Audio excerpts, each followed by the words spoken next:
Alors, bonjour à toutes et à tous. Bonjour à tous ceux qui sont là parmi nous. Bonjour à tous ceux qui sont là pour la première fois. Je veux aussi saluer ceux qui nous regardent sur Internet également, qui n'ont pas la chance et le privilège d'être dans cette salle. Alors, on va pouvoir avoir ce culte ce matin et comme chaque dimanche, on a une façon de faire qui est la nôtre. Donc, on va avoir une première partie. On va louer le Seigneur à travers des chants, à travers des prières, à travers l'offrande.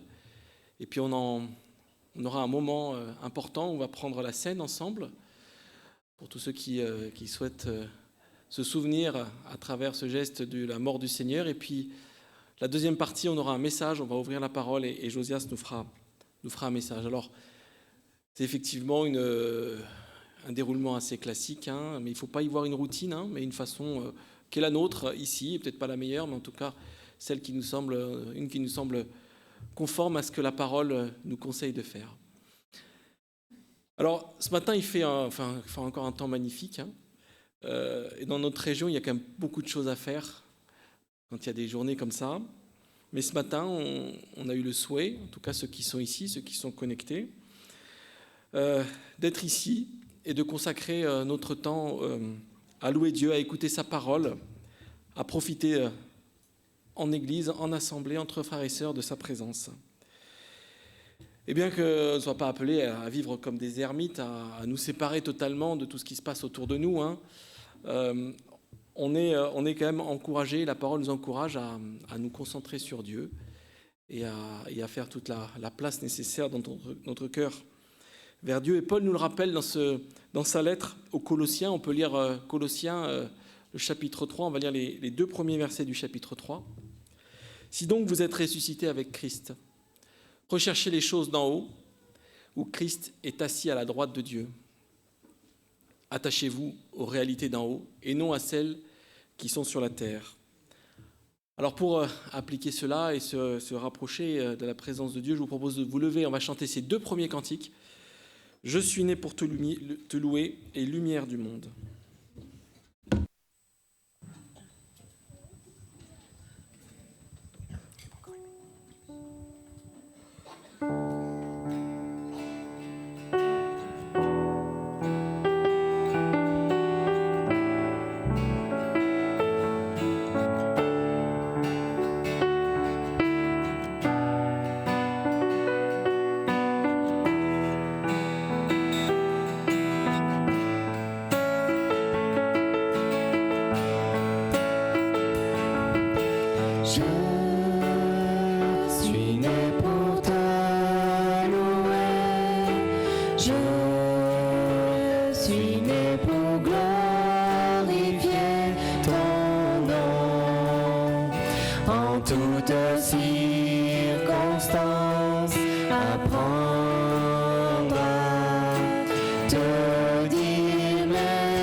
voici pour louer, me voici à tes pieds, me voici pour dire tu es mon Dieu, car tout en toi est beauté, tout en toi est grandeur, tout en toi est merveilleux pour moi.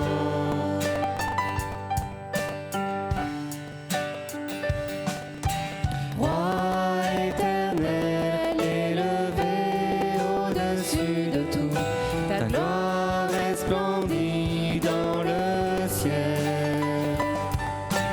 Tu es venu humblement sur cette terre, tu t'es donné par amour.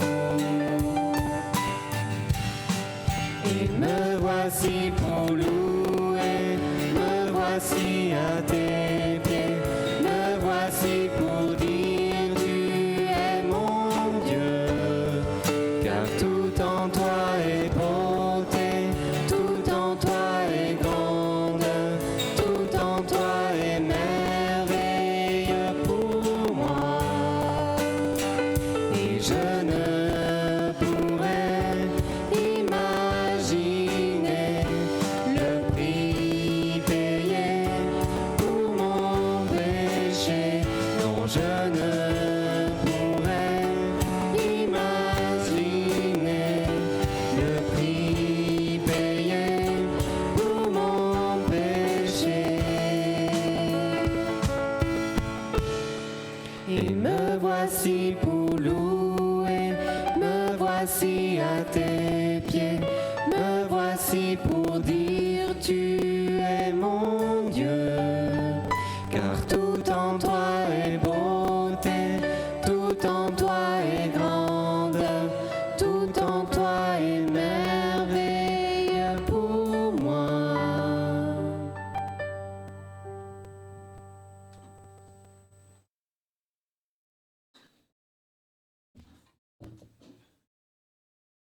Chercher la présence de Dieu dans sa vie, ça devrait être notre objectif quotidien. En tout cas, c'est au moins notre objectif ce matin. Et on peut s'en réjouir. Et la parole nous encourage à chercher cette présence jour après jour.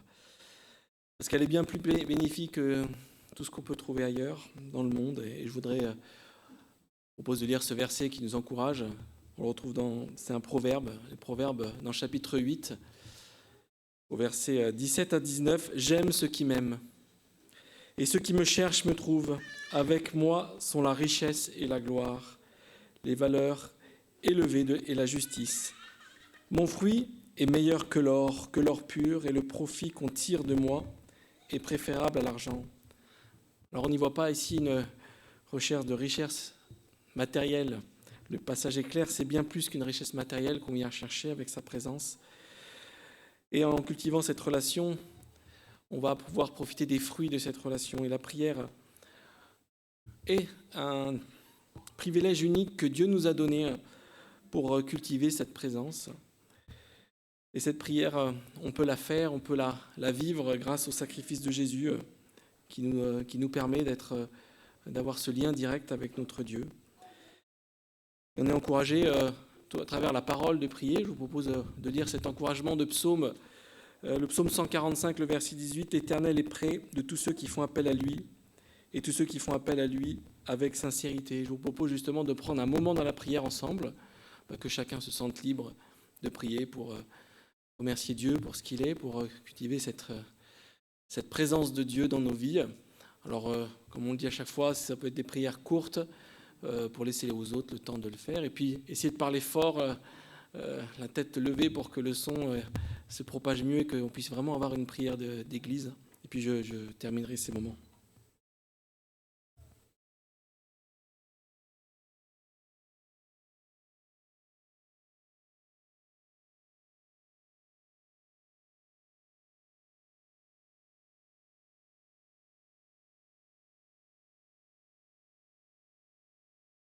Seigneur, oui, encore une fois, ensemble, on veut te remercier de ta présence parmi nous et on veut te prier que tu nous aides à en profiter. Tu nous aides à cultiver ce privilège de pouvoir t'avoir dans notre vie, dans notre cœur.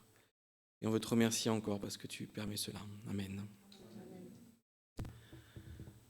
Alors, la prière est puissante. Hein. Et j'aime beaucoup l'exemple de cet homme de prière qu'on trouve dans la Bible. C'est l'exemple de Corneille.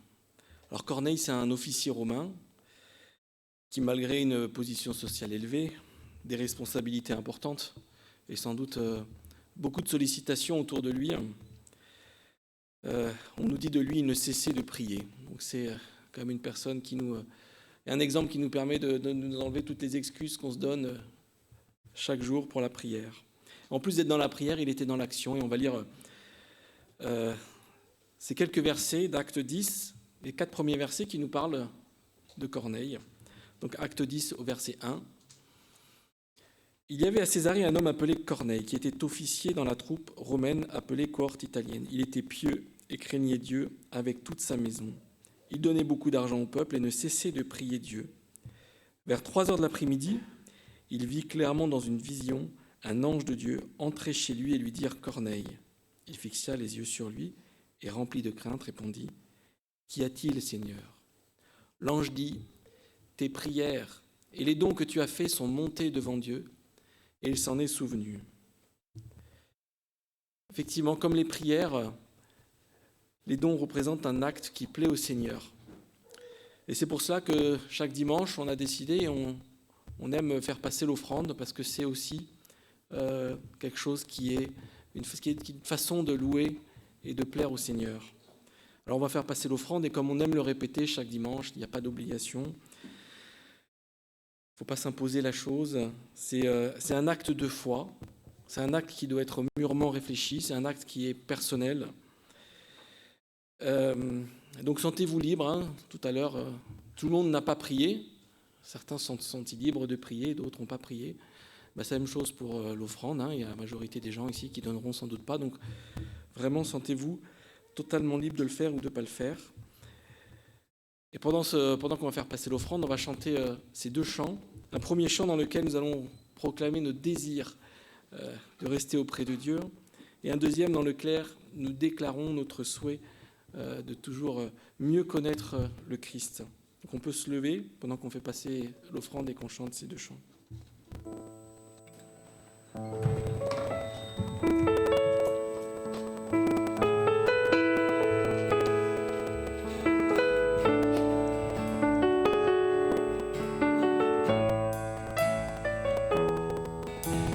C'est auprès de Dieu que je veux me tenir. Il est mon Seigneur, mon roi. C'est auprès de Dieu que je peux ressentir tout l'amour qu'il a pour moi.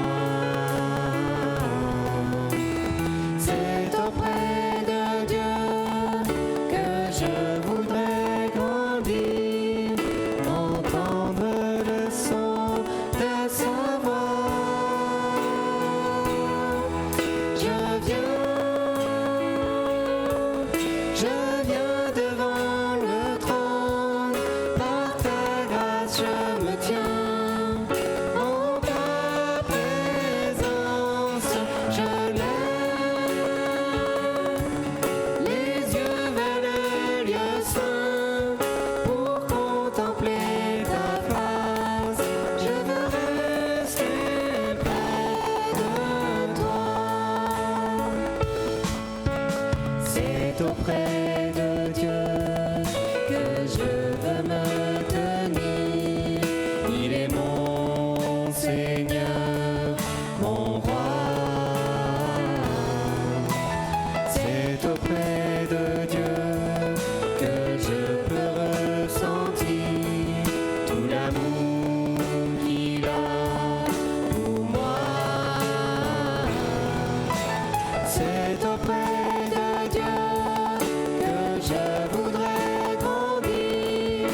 Mon cher désir, connaître Christ, en qui j'ai gagné la justice, ce don de Dieu, précieux trésor, éclipse tous mes vains efforts.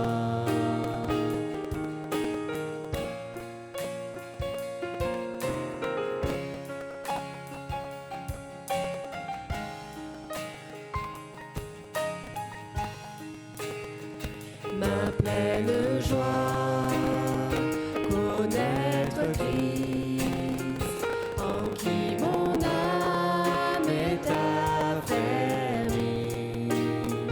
dans l'abondance ou la douleur, sa paix viendra garder mon cœur. Jésus, je veux te connaître, toi mon bien suprême, illumine mon esprit, que mon âme émerveillée en toi seul soit comblée, car tu es ma vie.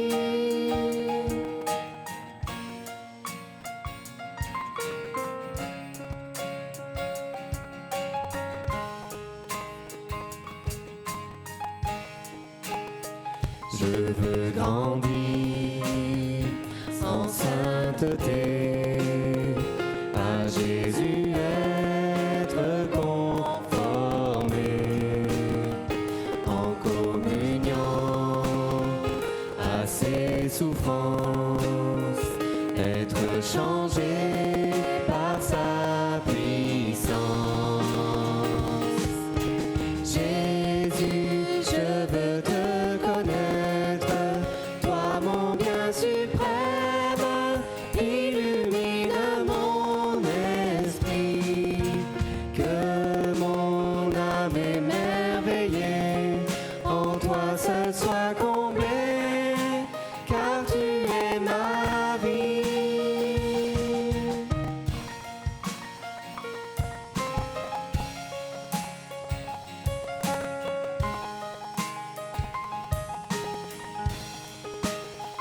Je veux courir, saisir le prix pour lequel Jésus m'a saisi, ma foi enfin récompensée, quand de mes yeux je le verrai. Jésus, je veux te connaître, toi mon bien suprême, illumine mon esprit, que mon âme émerveillée en toi seul soit comblée, car tu es ma vie. Jésus, je veux te connaître, toi mon bien suprême, illumine mon esprit, que mon âme émerveillée en toi seul soit comblée, car tu es ma vie.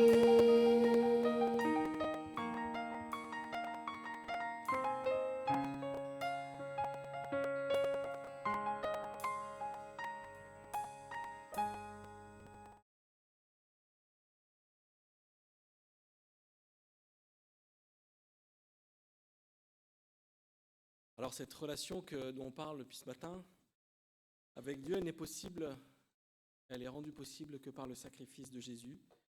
Il nous a donné accès à cette relation à travers lui vers Dieu. Et on peut lire ce verset qui nous rappelle dans Hébreux, au chapitre 10, au verset 19. Hébreux 10, verset 19. Frères et sœurs, nous avons par le sang de Jésus l'assurance d'un libre accès au sanctuaire. Et nous parlons ici du sang de Jésus qui a coulé sur la croix. C'est à la fois terrible et extraordinaire. Et sans mesurer parfaitement la portée de ce geste, nous pouvons quand même réaliser à notre niveau le privilège d'un tel sacrifice. Et c'est ce dont on veut se rappeler, entre autres, pendant la scène, pendant que l'on prend le pain et le vin, que nous prenons chaque dimanche. Et pour se préparer à ce moment, on va se souvenir du sacrifice de Jésus et du sens que ce sacrifice a pour chacun de nous, qui sommes sauvés. On va pouvoir chanter ce cantique, on peut rester assis, tout est accompli.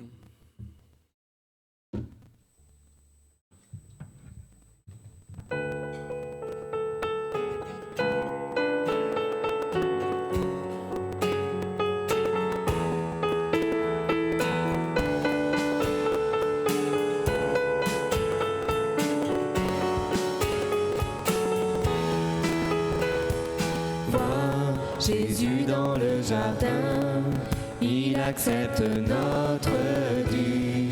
Boit la coupe jusqu'à la lie, peine purgée, mort vaincu. Chrétien, relève la tête, car il ne reste pour toi aucune ombre de colère, bannis la crainte et l'effroi.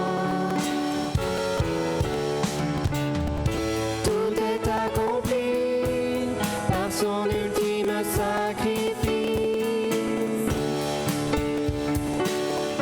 une fois pour toutes et pour toujours la croix suffit, tout est accompli.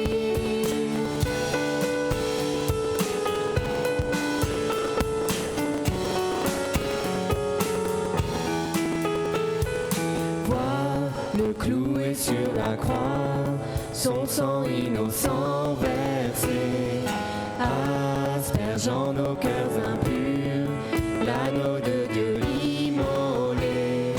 Chrétien, fortifie ton âme, ta conscience est purifiée, lavé des plus sombres taches, Christ abolit ton péché.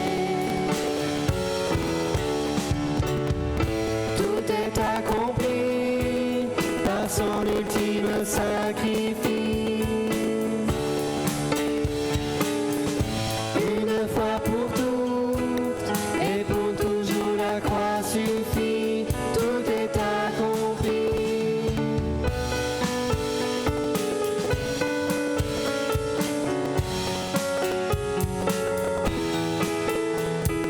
Vois dans le lieu saint du temple l'ancien voile déchiré, laissant la voie enfin libre, l'homme à Dieu réconcilié. Chrétien, sois plein d'assurance, rien ne peut te séparer. Entends la voix de ton Père, viens mon enfant bien-aimé. Tout est accompli par son ultime sacrifice. Une fois pour toutes et pour toujours la croix suffit. Gloire à Jésus-Christ, digne de louange infinie.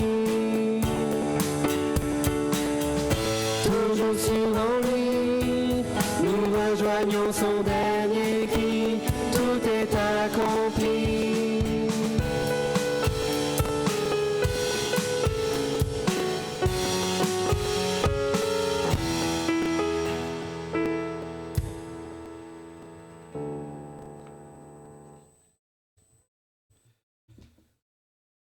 Avant de prendre la scène, je propose de relire un verset qui nous parle de ce sacrifice. On va le lire dans Acte 2, au chapitre 2, donc versets 23 et 24. Cet homme vous a été livré suivant le projet défini de la prescience de Dieu. Vous l'avez arrêté, vous l'avez fait mourir sur une croix par l'intermédiaire d'hommes impies. Mais Dieu a brisé les liens de la mort. Il l'a ressuscité parce qu'il n'était pas possible qu'elle la retienne. C'est aussi notamment cette victoire sur la mort que nous nous nous souvenons à travers la scène. Nous devions être condamnés, nous devions mourir, mais c'est le Seigneur Jésus qui a pris ce châtiment, cette sentence à notre place. Alors maintenant, on va partager la scène et on a aussi l'habitude de se rappeler qu'est-ce que la Bible nous dit, nous annonce sur qui peut prendre la scène. Et c'est aussi notre devoir de rappeler que le Seigneur nous dit que ceux qui sont nés de nouveau, ceux qui ont accepté le Christ comme leur Seigneur, comme leur Sauveur, ceux qui l'ont témoigné à travers le baptême, qui ont témoigné ce changement dans leur vie. Et aussi, la Bible nous rappelle que si nous marchons encore en boitant, en faisant des erreurs, mais que nous avons toujours le souhait de le suivre malgré nos erreurs, et ben on peut aussi prendre la scène si on s'est trop éloigné et qu'on n'a plus le souhait de le suivre. Ben, on rappelle qu'il faut plutôt s'abstenir. Donc je vais inviter à ceux qui souhaitent prendre le repas du Seigneur à prendre la scène, à se lever pour aider la distribution. Et puis j'ai sélectionné 2-3 personnes pour venir m'aider à la distribuer.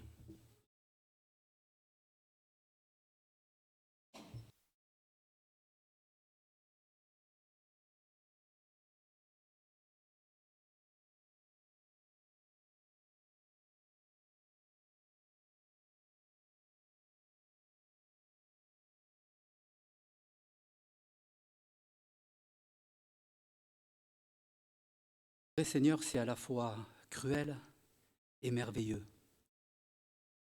Et tu nous demandes de nous souvenir que tu as été l'espérance de tes disciples qui étaient avec toi chaque jour et qui t'ont vu mourir sur cette croix infâme. Cependant, tu es ressuscité. Parce que tu es le Fils de Dieu, tu es ce grain qui est tombé en terre et qui a donné la vie à beaucoup. Oui, Seigneur, nous voulons nous souvenir et par là espérer en toi. Merci notre Dieu Tout-Puissant, parce que tu nous as donné ton Fils pour que nous puissions retrouver un accès auprès de toi. Et ce corps qui est tombé en terre, eh bien, nous donne la vie.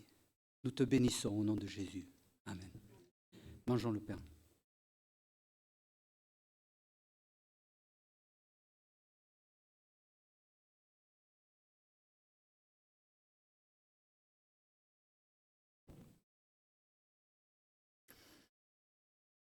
Seigneur Jésus, tu nous as rappelé récemment le motif et la raison pour laquelle nous nous sommes déplacés ce matin. Seigneur Jésus, nous voulons te dire que si nous sommes là ce matin, c'est parce que nous t'aimons de tout notre cœur, Seigneur Jésus.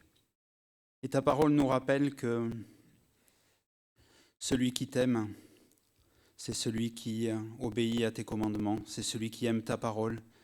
C'est celui qui aime la lire, qui aime se conformer à ce que tu désires dans sa vie, Seigneur Jésus. Alors nous l'avons rappelé, nous ne sommes pas parfaits, nous sommes pleins d'échecs, mais nous voulons te redire ce matin, Seigneur Jésus, que vraiment, viens lire dans nos cœurs notre amour, Seigneur Jésus. Notre amour est profond. Il est profond parce que nous avons pu faire cette rencontre personnelle avec toi, Seigneur. Cette rencontre qui a changé notre vie, Seigneur.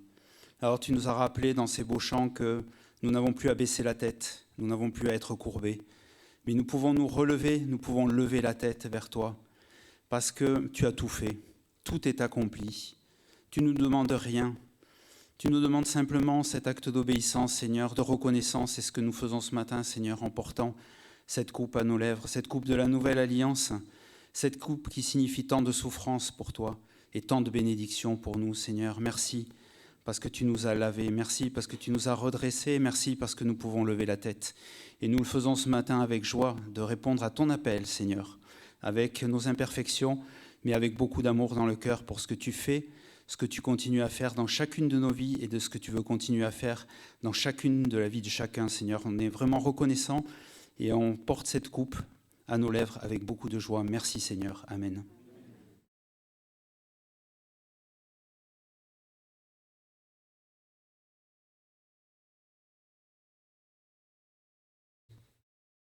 Je propose à chacun de se lever. On va chanter ensemble ce cantique pour terminer ce moment Hosanna. Et voilà, on peut vous lever, on va chanter.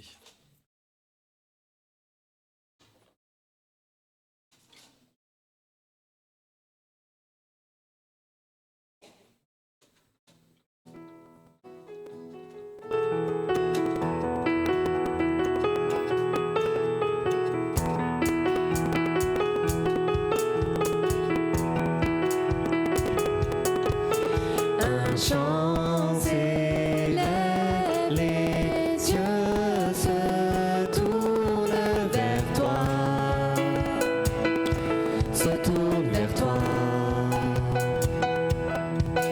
L'espoir renaît, les cœurs soupirent après toi, oui après toi. En te voyant, nous retrouvons la force de vivre. Quand nous sommes en ta présence, nos craintes fuient, elles s'enfuient. Hosanna, Hosanna, tu es le roi, le sauveur, à toi la gloire et l'honneur.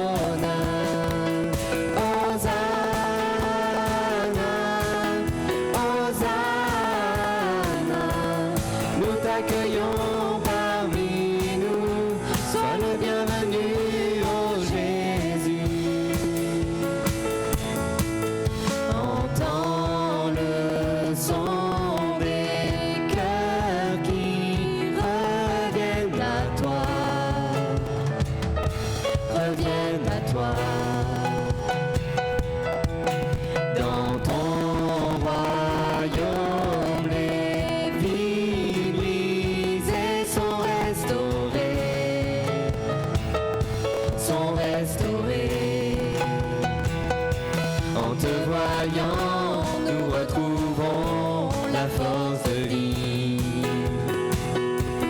Quand nous sommes en ta présence, nos craintes fuient, elles s'enfuient. Hosanna, Hosanna, tu es le roi, le sauveur, à toi la gloire et l'honneur. Hosanna, Hosanna, nous t'accueillons parmi nous, sois le bienvenu, ô Jésus.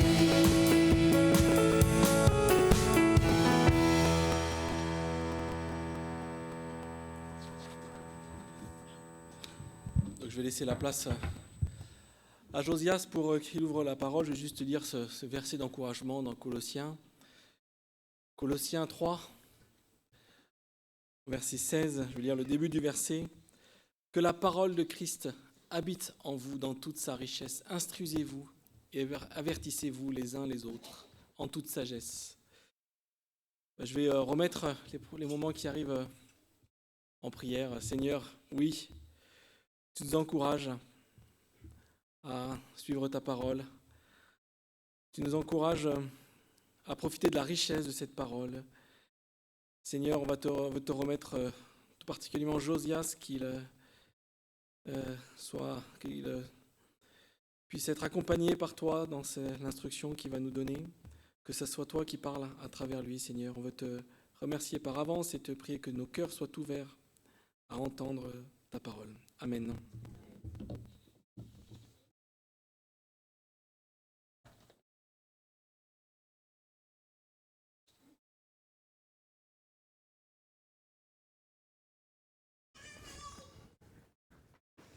Alors, bonjour à chacune et à chacun. Et ça fait plaisir. C'est vrai que pendant les vacances, il y a des chaises vides, parce que certains d'entre nous, nous partons. Et puis on accueille aussi des frères et sœurs de passage. Donc bienvenue. Et puis on revoit aussi des visages là qu'on n'a pas vus depuis longtemps. Et c'est vraiment merci au Seigneur pour cela. Et alors, David a parlé de notre belle région de la Nouvelle-Aquitaine. Bon, je le connais, il pensait surtout à l'extrême sud-ouest. Mais Pour paraphraser les paroles des disciples sur le chemin d'Emmaüs, qui, séjournant en Nouvelle-Aquitaine, n'a pas entendu parler de ce qui s'est passé. Je veux parler bien entendu des incendies qui ont fait la une des journaux. On en a parlé mardi à la réunion de prière. On sait qu'il y a des frères et sœurs qui sont impactés, à Mérignac notamment, l'église de Mérignac, je crois à Ézine aussi, à Biscarrosse également. Et on a appris donc mardi que pour deux familles, l'incendie s'est arrêté à la clôture de leur terrain. Et donc merci Seigneur pour cela. Et mardi, quelqu'un a parlé de la solidarité, solidarité extraordinaire. Et c'est vrai, c'est vrai que c'est touchant même. Mais en même temps, de cette solidarité, le ministre de l'Intérieur parlait de 286 interpellations en France concernant donc ces incendies, la plupart d'origine humaine, des accidents, mais aussi d'origine criminelle. Et quand on voit tout ce désastre-là, on se dit, mais comment le cœur de l'homme peut-il ainsi faire des choses pareilles? Et alors, ça a pris une bonne partie des actualités, mais j'ai entendu aussi dans la semaine, il y a eu 284 drones qui sont tombés sur l'Ukraine, 8 morts. À Kiev, ils ont été obligés de se réfugier dans les couloirs du métro. Vous avez vu ces images aussi de toutes ces personnes qui voulaient se réfugier sur le territoire espagnol. Certaines ont perdu la vie, malheureusement. Voilà. On sait que le Moyen-Orient, la guerre est dans une impasse. Il y a aussi, on n'en parle pas, je me le suis noté, vous connaissez Portes Ouvertes. Alors, pour ceux qui ne connaissent pas, Portes Ouvertes, c'est un organisme chrétien qui vient en aide aux chrétiens qui sont persécutés. Et il y a une grande partie des chrétiens évangéliques et des chrétiens dans le monde qui sont persécutés. Et je regardais, en 2025, 4849 chrétiens tués, dont 3490 au Nigeria. Et on a une sœur qui sait de quoi on parle avec ces chiffres. 3302 chrétiens kidnappés ou portés disparus, dont 2293 au Nigeria. 4712 chrétiens détenus à cause de leur foi, dont 2192 en Inde. Et enfin, 3632 églises ciblées, dont plus de 1000 en Chine.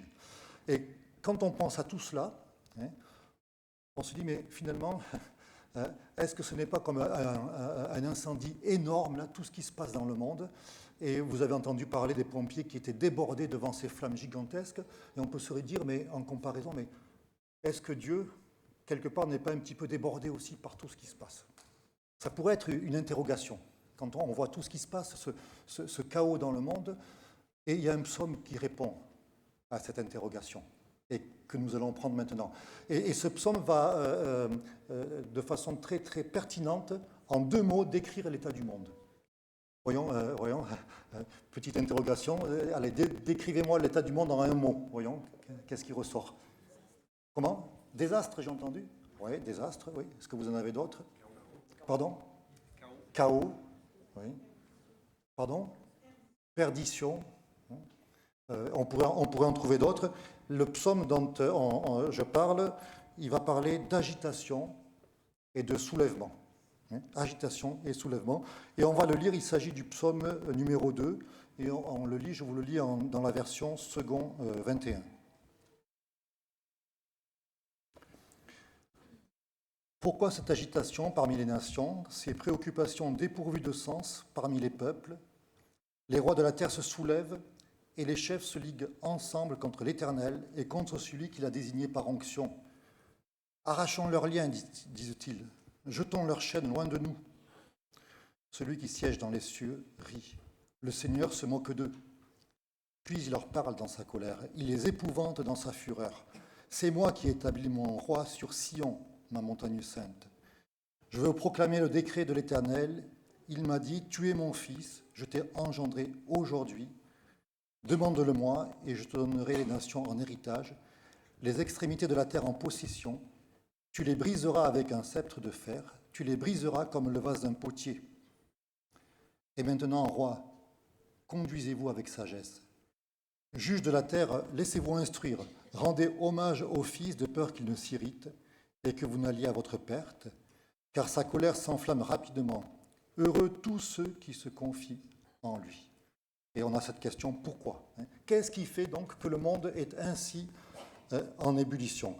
Et ce psaume donc y répond. Juste un petit peu l'historique de ce psaume, c'est un psaume de David. Alors ici, ça n'est pas indiqué, mais dans les Actes des Apôtres, nous avons cette précision. Certains commentateurs pensent que c'est la période lorsque David avait reçu l'onction royale, mais Saül ne voulait pas lui laisser la place, s'accrocher au pouvoir, sachant très bien pourtant que Dieu avait donné la royauté à David et la lui avait enlevée.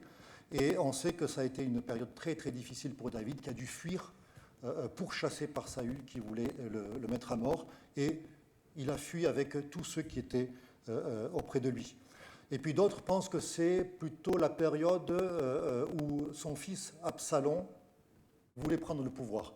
Vous savez que la vie de David n'a pas été simple. Il y a eu des choses terribles dans sa famille avec viol, meurtre, et Absalom a donc voulu prendre le pouvoir, un coup d'État. Une grande partie de la population s'est ralliée derrière Absalom, et David, avec ses proches, ont dû fuir.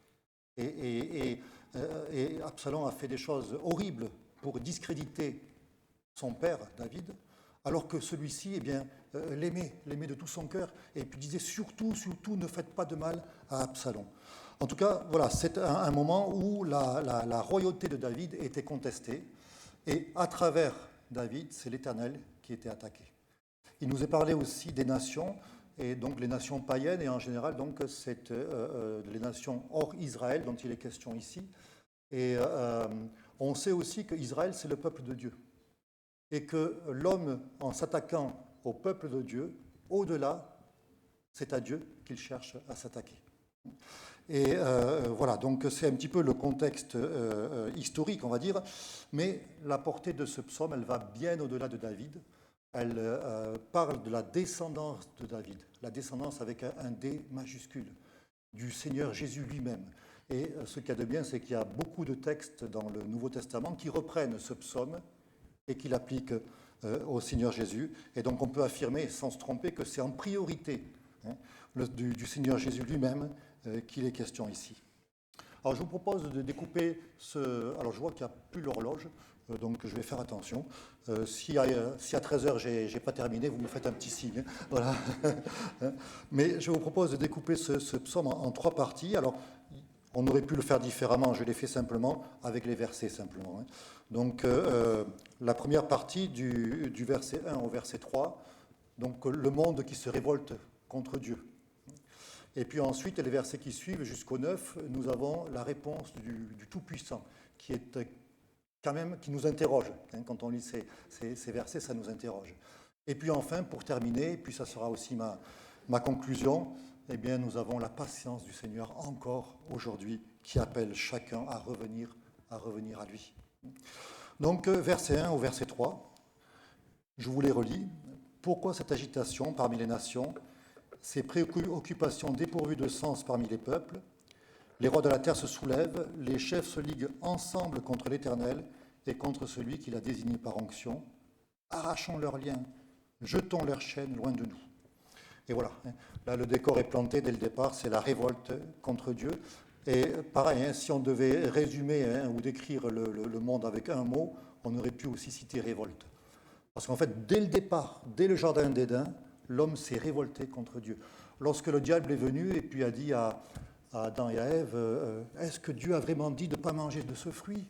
Mais non, mais mangez-le, vous allez connaître une dimension de vie extraordinaire. Donc, brisez ces liens que Dieu ce carcan que Dieu met sur vous et mangez de ce fruit. Voilà. Et là, déjà, c'était une révolte contre Dieu. La Première Guerre mondiale, vous connaissez 25% de la population qui a été mise à mort. C'est lorsque Caïn a tué son frère Abel. Bon, ça c'est l'histoire qui dit, ça fait la blague qui dit ça, mais on sait qu'il y avait plus de monde. Mais lorsque Caïn a mis à mort son frère Abel, c'était aussi une révolte contre Dieu parce qu'il ne supportait pas que Dieu ait porté un regard favorable sur l'offrande d'Abel et pas sur la sienne, alors que le Nouveau Testament nous dit que c'était parce que ses œuvres étaient mauvaises. Et le Seigneur lui dit, mais voilà, ressaisis-toi parce que sinon le péché se couche à ta porte. Et Abel s'est révolté contre Dieu. Et en Genèse chapitre 6, verset 5, Dieu va faire un constat. L'Éternel vit que les hommes commettaient beaucoup de mal sur la terre et que toutes les pensées de leur cœur se portaient constamment et uniquement vers le mal. C'est dur, hein, et cette traduction, elle est particulière et elle reflète bien l'original. Hein. Leur cœur se portait constamment et uniquement vers le mal. Et je pense que si on prenait le journal télévisé de l'époque, hein, avant Noé, hein, et qu'on le comparait à un journal télévisé d'aujourd'hui, peut-être qu'on se dirait, tiens, c'est un calque, hein, il y a tellement de similitudes, hein. L'Éternel vit que la méchanceté des hommes était grande sur la terre. Et je fais juste une petite parenthèse pour commencer déjà à prendre ce psaume et ces paroles pour nous, sans regarder autour de nous, hein, sans regarder le monde et ce chaos que nous voyons dans le monde, si, avec un petit peu d'honnêteté, on regarde à sa vie et à son cœur. Est-ce qu'on ne peut pas aussi dire, ben oui, Seigneur, moi aussi, je me rends compte que, mais finalement, je suis comme les autres. Je suis comme les autres. L'expression qui est utilisée là, hein, vaine pensée. Est-ce que vous savez que cette expression vaine pensée, ce mot, on le retrouve dans le psaume 1 et il est traduit par méditer. Heureux l'homme qui médite la loi de l'Éternel. Et là, on pourrait dire, hein, le monde médite contre Dieu. Et on a ici bien les opposés. Méditer la loi de l'Éternel, méditer contre Dieu. Et nous avons ici une idée d'opposition, une idée aussi d'agitation qui est donnée avec ces premiers versets. Et on le retrouve aujourd'hui. Hein. Alors, ça me fait penser, vous avez entendu, alors il y a une expression qui, je crois, a été inventée au XIXe siècle, fin du XIXe siècle, et qui prend l'Ancien Testament, le Nouveau Testament, avec bien sûr ironie. On parle de morale judéo-chrétienne. Souvent, c'est dans un contexte politique, et on ne veut pas se mettre sur ce plan-là, hein, mais la morale judéo-chrétienne, quelque part, voilà, la morale de l'interdiction, la morale qui va vous brimer. En fait, l'homme, hein, en parlant ainsi, accuse Dieu et sa parole. Et souvent, ceux qui parlent ainsi n'ont jamais lu la parole de Dieu, c'est ça qui est terrible. Ou alors, ils l'ont lu en diagonale, ils ne savent pas de quoi ils parlent et ils confondent tout. Ils confondent la tradition humaine et la merveilleuse parole de Dieu qui est source, au contraire, de liberté. Agitation et tumulte. Et pourquoi cela? Eh bien, dans ce psaume, on le voit. On se révolte contre Dieu, contre son roi. On ne connaît pas la paix parce qu'on se révolte contre celui que la parole de Dieu présente comme étant le prince de la paix. On ne veut pas du prince de la paix et automatiquement, c'est le chaos, c'est le tumulte, c'est l'agitation. Il n'y a pas de paix sur cette terre. Et ce texte-là, il est repris dans les Actes des Apôtres et les apôtres vont l'expliquer. Parce qu'en fait, le point culminant de cette révolte contre Dieu, ça a été la crucifixion de notre Seigneur Jésus-Christ. Regardez dans le livre des Actes, au chapitre 4, et on prend les versets 24 à 28. Après les avoir écoutés, ils s'adressèrent tous ensemble à Dieu en disant, « Maître, tu es le Dieu qui a créé le ciel, la terre, la mer, tout ce qui s'y trouve. C'est toi qui as dit par le Saint-Esprit, par la bouche de notre Père, ton serviteur David, pourquoi cette agitation parmi les nations? Pourquoi ces préoccupations dépourvues de sens parmi les peuples? Vous voyez, on retrouve ces paroles. Les rois de la terre se sont soulevés, les chefs se sont ligués ensemble contre l'Éternel et contre celui qu'il a désigné par onction. Et puis là, l'explication nous est donnée. Il est bien vrai qu'Hérode et Ponce Pilate se sont ligués dans cette ville avec les nations et les peuples d'Israël contre ton saint serviteur Jésus que tu as consacré par onction. Ils ont accompli tout ce que ta main et ta volonté avaient décidé d'avance. Voilà, on ne veut pas du prince de la paix. Point de paix pour le méchant, va dire à deux reprises le prophète Ésaïe. Alors, qu'est-ce qu'on peut tirer comme enseignement pour nous aujourd'hui? Parce qu'on pourrait dire, bon, ce sont les nations, qu'est-ce que j'y peux? C'est, vous connaissez, hein, l'homme n'est bon, c'est la société qui le corrompt. Hein, c'est Jean-Jacques Rousseau qui parle ainsi. Sauf que la Bible nous dit que c'est tout à fait l'inverse. Lorsque j'étais étudiant, j'avais un professeur, alors il était même pénible parce qu'il répétait sans arrêt arrêtez d'accuser la société, c'est vous qui l'a composée, alors mettez-vous au travail, espèce de feignant. Alors, vous avez compris, hein, il ne parlait pas de moi, il parlait à mes camarades. Je le précise parce que je connais certains là. Mais il avait raison parce que c'est ce que dit la parole de Dieu. L'homme né bon, disait Jean-Jacques Rousseau, c'est faux. Et au contraire, le mal est attaché au cœur de l'homme. Le mal est attaché au cœur de l'homme. Et oui, on pourrait dire, mais qu'est-ce que j'y peux, moi, si le monde part ainsi, et si c'est le chaos? Le monde ne veut pas du prince de la paix, mais moi, est-ce que je veux du prince de la paix? Est-ce que je l'ai accepté dans ma vie? Proverbe chapitre 23, verset 26. « Mon fils, donne-moi ton cœur, et que tes yeux se plaisent dans mes voies. » Il y a, vous connaissez les lettres qui sont envoyées aux églises dans l'Apocalypse. Il y a l'église de Laodicée. Cette église, elle est qualifiée de tiède, ni froide, ni bouillante. Qu'est-ce que ça veut dire? Ça veut dire que beaucoup de ceux qui l'ont composée n'étaient pas contre les choses de Dieu. Ils n'étaient pas contre les choses de Dieu, mais finalement, bon, voilà, ils suivaient le mouvement sans trop se poser de questions. Ils n'étaient pas froids, donc ils n'étaient pas virulents envers la parole de Dieu, mais ils n'étaient pas non plus bouillants. Et il y a une phrase, une parole qui est adressée à cette église. Alors souvent, elle est expliquée avec un sens beaucoup plus général. Pourtant, il y a des pronoms personnels qui sont martelés, et donc c'est vraiment à chacun que cette phrase est donnée. C'est donc au chapitre 3, le verset 20. Vous connaissez par cœur ce passage. « Voici, je me tiens à la porte et je frappe. Si quelqu'un entend ma voix et qu'il ouvre la porte, j'entrerai chez lui, je souperai avec lui et lui avec moi. » Et voyez, plutôt que de la prendre dans un sens général, c'est vraiment le sens personnel. Est-ce que moi j'ai ouvert la porte à mon Seigneur? Est-ce que j'ai accepté le prince de la paix? Ou est-ce que je suis simplement un chrétien de nom, comme c'était le cas pour beaucoup dans cette église? Oui, je peux venir, effectivement, je peux venir aux réunions, mais est-ce que je lui appartiens? Est-ce que je suis passé par la repentance et je lui ai ouvert la porte de mon cœur? Et si je l'ai fait, et je sais que c'est le cas de la plupart d'entre nous, si je l'ai fait, si je lui appartiens, si je suis son enfant, est-ce qu'il est celui qui règne réellement dans ma vie, dans mon cœur? Est-ce qu'il est celui qui tient le gouvernail de ma barque, ou au contraire, il est un simple passager? Ou est-ce qu'il n'y a pas des recoins dans mon existence où je ne veux surtout pas qu'il puisse interférer?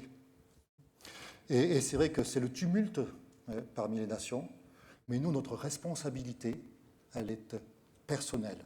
Mon fils, donne-moi ton cœur. Dans les Actes, je vous illustre donc ce passage qui reprend le psaume et qui va se terminer par ceci.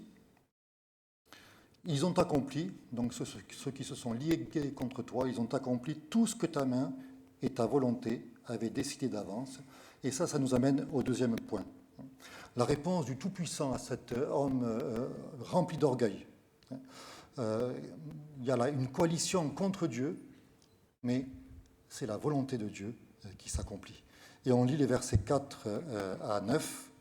« Celui qui siège dans le ciel rit, le Seigneur se moque d'eux, puis il leur parle dans sa colère, il les épouvante dans sa fureur. C'est moi qui ai établi mon roi sur Sion, ma montagne sainte. Je veux proclamer le décret de l'Éternel. Il m'a dit, tu es mon fils, je t'ai engendré aujourd'hui. Demande-le-moi et je te donnerai les nations en héritage, les extrémités de la terre en possession. Tu les briseras avec un sceptre de fer, tu les briseras comme le vase d'un potier. » Voilà. Ils n'ont fait qu'accomplir tout ce que tu avais décidé d'avance dans ta puissance et dans la volonté. Le monde médite contre Dieu, c'est vrai. Le monde se révolte contre le Tout-Puissant. Et d'ailleurs, contre ton oint, vous savez que oint, Messie, Christ, c'est la même chose. Donc vraiment, le monde se révolte contre Jésus-Christ. Mais cette révolte, nous dit le psaume, est ridicule, elle est risible. Cette révolte est risible parce que les hommes n'ont aucune idée de qui est le Tout-Puissant. Le monde n'a aucune idée du Tout-Puissant. Et je trouve que c'est étrange, cette formule-là. Le Seigneur rit, il se moque d'eux. J'aurais jamais de moi-même pensé que le Seigneur pouvait rire et agir ainsi. Je ne sais pas vous mais moi c'est quelque chose qui m'étonne. Or David, il a utilisé cette expression ailleurs aussi. Par exemple, le psaume 59, alors que David est attaqué et qu'il y a des ennemis qui sont là et qui ont des paroles tellement destructrices à son égard, il va dire, voilà, ces gens-là, ils reviennent chaque soir. Ils hurlent comme des chiens. Ils font le tour de la ville. Voici, de leur bouche, ils font jaillir le mal. Des glaives sortent de leurs lèvres. Et on peut des fois aussi être dans cette situation où on a des personnes qui ont des paroles à notre égard qui sont tellement blessantes, tellement humiliantes. Et on peut se retrouver dans ces paroles de David. Et il va continuer, car qui est-ce qui entend ? Et là aussi, on peut prendre ça avec deux optiques. Soit ce sont les ennemis qui disent, mais voilà, qui est-ce qui entend ? Dieu n'entend pas. Dieu, il est loin, il ne s'occupe pas. On peut agir en toute impunité. Ou alors c'est David qui dit, mais moi je prie, est-ce que Dieu entend ? Et des fois, on peut se trouver aussi dans cette situation. Mais regardez la suite. Et toi, Éternel, tu te ris d'eux. Tu te moques de toutes les nations. Voilà, encore une parole qui nous interpelle. Éternel, tu te ris d'eux. On fait le parallèle avec le psaume 2. Et il va continuer, quelle que soit leur force, c'est en toi que j'espère, car Dieu est ma haute retraite. Et voilà une parole qui est tellement importante pour nous. Voilà. Le Seigneur, en fait, ça montre le côté dérisoire de cette coalition qui veut s'attaquer au Tout-Puissant. C'est un petit peu comme si une fourmi, toute seule, voulait s'attaquer à un éléphant. C'est ridicule, mais c'est un petit peu la même chose. Et le Tout-Puissant, son nom l'indique bien, il peut toutes choses. Job, qui était pourtant qualifié de juste, a dû l'apprendre pour pouvoir dire « Je reconnais que tu peux tout et que rien ne s'oppose à ta volonté ou à tes pensées ». Est-ce que nous sommes conscients de cela ? Je pense que nous avons besoin de nous rappeler cette réalité, cette vérité. Et il y a cette parole « Je publierai le décret, tu es mon fils, je t'ai engendré aujourd'hui ». L'Éternel avait promis à David que sa descendance serait sur son trône. Et on va le retrouver lorsque l'ange s'adresse à la Vierge Marie. Il va lui dire, en parlant de Jésus, je lui donnerai le trône de David. Et son trône n'aura point de fin. Son trône n'aura point de fin. Et quelques lignes plus tard, l'ange rajoute, car rien n'est impossible à Dieu. Encore une fois, Dieu est souverain, rien n'est impossible à Dieu. Et c'est vrai qu'ici, il nous est parlé des grands, des rois, des juges dans le sens celui qui gouverne aussi. Et les grands de ce monde parlent beaucoup, certains d'ailleurs parlent plus que d'autres, et ils disent tout et son contraire. Par contre, Ésaïe 55, verset 11, « La parole qui sort de ma bouche, dit l'Éternel, ne retourne pas à moi sans effet, sans avoir exécuté ma volonté, sans avoir accompli mes desseins. » Voilà. Les grands de ce monde, des fois, pensent ce qu'ils disent, simplement ils ne sont pas tout-puissants. Dieu lui dit, et la chose arrive. Je t'ai engendré aujourd'hui. Ces paroles-là, je t'ai engendré aujourd'hui, elles sont reprises aussi dans le livre des Actes. On ne va pas le prendre parce que le temps passe très vite, mais en rapport avec la résurrection du Seigneur Jésus, pour montrer que voilà, lui, il est éternel. Les grands de ce monde sont tous morts. Ils ont accompli certaines des choses extraordinaires, mais ils sont morts. Jésus, lui, il est l'éternel. Il est ressuscité. Et l'aujourd'hui de Dieu, en fait, je t'ai engendré aujourd'hui. L'aujourd'hui de Dieu, c'est quoi ? L'aujourd'hui de Dieu, c'est l'éternité. Et versets 8 et 9, « Demande-le-moi, je te donnerai les nations en héritage, les extrémités de la terre en possession. Tu les briseras avec un sceptre de fer, tu les briseras comme le vase d'un potier. » Et ce sont des paroles qui sont solennelles parce qu'elles nous montrent que la patience de Dieu va s'arrêter un jour. Et un jour, le jugement sera là. J'avais pris des passages dans l'Apocalypse, mais on n'aura pas le temps. Mais notamment ces paroles, tu vas les briser avec un sceptre de fer. Nous retrouvons cette image dans l'Apocalypse, avec celui qui est monté sur un cheval blanc, qui s'appelle fidèle et véritable, Jésus-Christ lui-même, avec donc une épée aiguë qui sort de sa bouche et qui est là pour juger. Et il nous est parlé du sceptre de fer, voilà, qui va briser les nations. Le jugement de Dieu, parce que la patience de Dieu, un jour, va s'arrêter et chacun devra rendre compte. Chacun devra rendre compte. Vous savez, Dieu est le juste juge. On peut penser qu'il est absent, qu'il ne voit pas. Pourtant, il nous est dit qu'on ne se moque pas de Dieu. Ce qu'un homme aura semé, il le moissonnera aussi. Et celui qui sème le vent, vous connaissez la suite, il récolte la tempête. Et c'est un avertissement pour les grands de ce monde, effectivement, dans ce psaume, mais c'est aussi un avertissement pour chacun d'entre nous, encore ce matin. Il y a, dans un contexte où Paul parle de ne pas juger les autres, en Romains 14, il va dire « Ainsi chacun de nous rendra compte à Dieu pour lui-même. » Chacun de nous rendra compte pour lui-même. Et par contre, c'est vrai que si les paroles qui décrivent ces temps de la fin sont terribles, et nous avons à les prendre avec sérieux, encore aujourd'hui, c'est jour de grâce. Et ça nous amène au dernier point que je voudrais prendre avec vous. Désolé les techniciens, j'ai un petit peu... ouais, merci. Donc la patience de Dieu qui, encore aujourd'hui, appelle chacun à revenir à lui. Et on lit des versets 10 à la fin. « Et maintenant, roi, conduisez-vous avec sagesse, juge de la terre, laissez-vous instruire. Rendez hommage au Fils de peur qu'il ne s'irrite et que vous n'alliez à votre perte, car sa colère s'enflamme rapidement. Heureux tous ceux qui se confient en lui. » Encore un appel aujourd'hui, parce qu'encore aujourd'hui, c'est jour de grâce. Et il nous est dit, nous avons lu, voilà, recevez instruction, laissez-vous instruire. Le mot qui est traduit par instruction, on le retrouve ailleurs par corriger, par flageller. Dans cette idée que voilà, vous passez par des moments difficiles, mais c'est aussi un moyen que Dieu emploie pour parler à vos cœurs, pour que vous puissiez vous laisser instruire, que vous écoutiez sa voix, parce que c'est encore temps. Et alors réfléchissez, changez de comportement et revenez à l'Éternel qui vous tend la main. Servez l'Éternel avec crainte dans cette idée qu'il est le Tout-Puissant, 3 fois saint, juste, saint, et que donc voilà, on ne veut rien faire qui puisse, eh bien, lui aller à l'inverse, à contresens de ceux qui nous demandent. Rendez hommage au Fils de peur qu'il ne s'irrite. Toujours cette conscience de qui est Dieu. Et c'est ce qui manque, on voit, à ces personnes qui se révoltent contre Dieu. Et souvent, même à nous chrétiens, c'est ce qui nous manque aussi, de vraiment réaliser qui est Dieu. Qui est Dieu, combien c'est important. Et le refuge, quoi faire, le refuge contre la colère de Dieu. En Hébreux chapitre 10, verset 31, il y a ces paroles qui disent « C'est une chose terrible que de tomber entre les mains du Dieu vivant ». Là, les mains sont l'image du jugement qui va s'abattre sur ceux qui n'ont pas pris conscience de l'importance de revenir à Jésus-Christ. Et puis les mains sont utilisées aussi pour la sécurité. Dans Jean au chapitre 10, versets 27 à 30, « Mes brebis écoutent ma voix, je les connais et elles me suivent. Je leur donne la vie éternelle, elles ne périront jamais et personne ne pourra les arracher à ma main. » Voyez ? Donc, d'un côté, les mains, c'est le jugement qui va s'abattre sur ceux qui ne veulent pas de Dieu. Ici, personne ne peut les arracher à ma main. C'est Jésus qui parle. Et il va rajouter « Mon Père qui me les a donnés est plus grand que tous les souverains. Il est tout-puissant.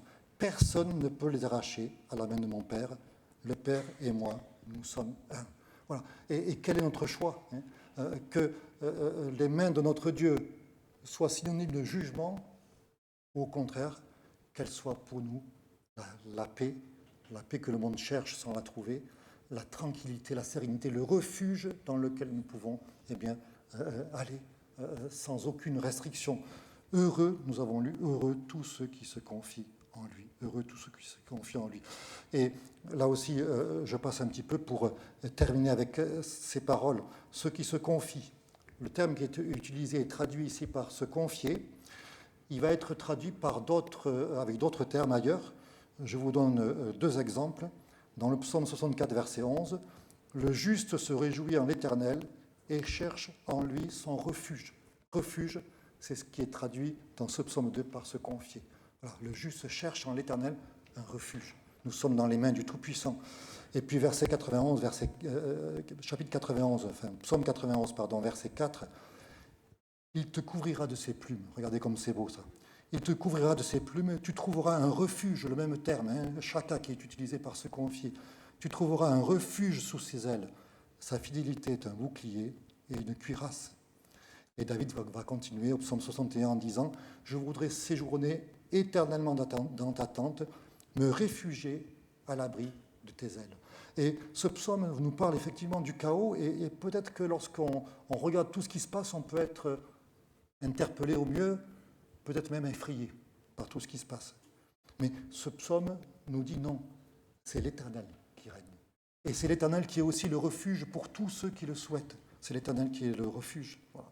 Et je termine avec cela.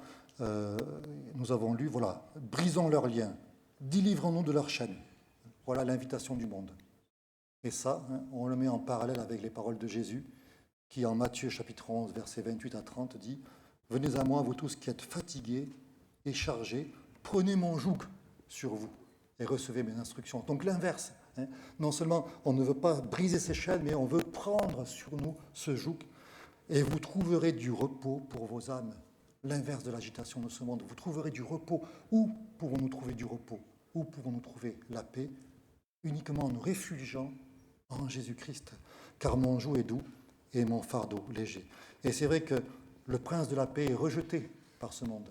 Mais nous voulons vraiment être conscients qu'il est un refuge pour tous ceux qui l'acceptent dans leur vie, pour tous ceux qui lui demandent de prendre la direction de leur vie. Et il est le Tout-Puissant.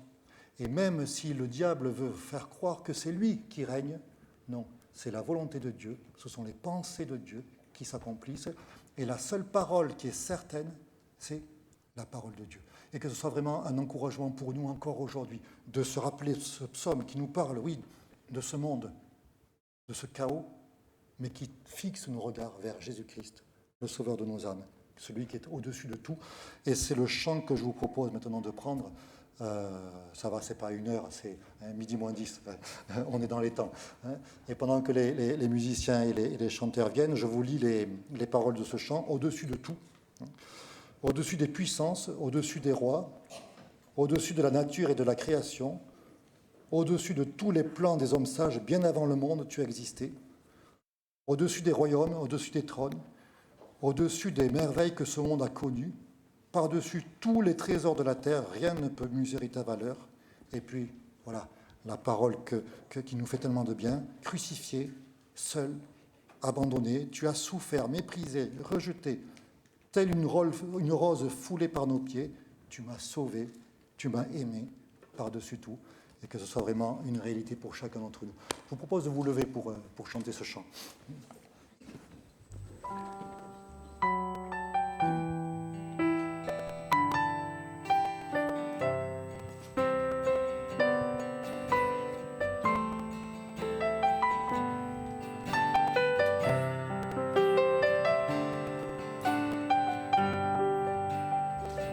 Au-dessus des puissances, au-dessus des rois, au-dessus de la nature et de la création, au-dessus de tous les plans des hommes sages, bien avant le monde tu existais. Au-dessus des royaumes, au-dessus des trônes, au-dessus des merveilles que ce monde a connues, par-dessus tous les trésors de la terre, rien ne peut mesurer ta valeur.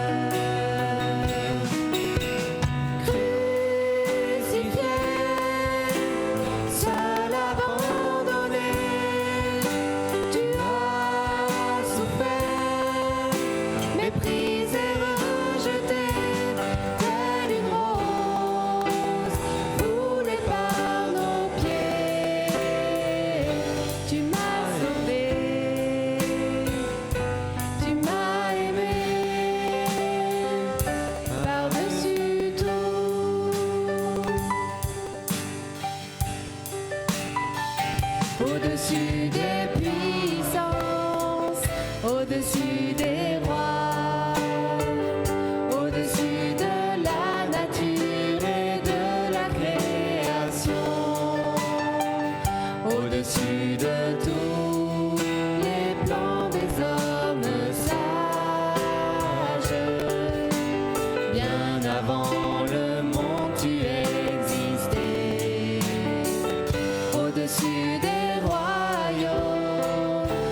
au-dessus des trônes, au-dessus des merveilles que ce monde a connues, par-dessus tous les trésors de la terre, rien ne peut mesurer ta valeur. Crucifié, seul abandonné, tu as souffert, méprisé, rejeté, telle une rose foulée sous nos pieds. Tu m'as sauvé, tu m'as aimé, par-dessus tout.